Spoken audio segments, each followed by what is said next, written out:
好多人盼望萬事無憂，以為只要生活順利、身體健康、經濟穩定就可以安心。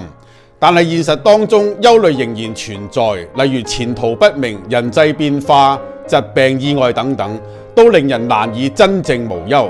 聖經指出，人真正嘅需要唔係環境改善，而係與神和好。當人遠離神，心中就缺乏真正嘅平安。感謝神，佢差遣耶穌基督嚟，親身喺十字架上面擔當咗我哋嘅罪，使我哋能夠與神和好，重新同佢建立關係。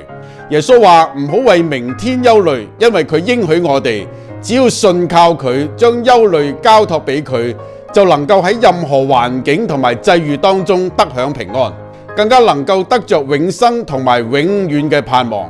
真正嘅萬事無憂，唔係問題不在，而係有主嘅同在。你願意信靠佢嗎？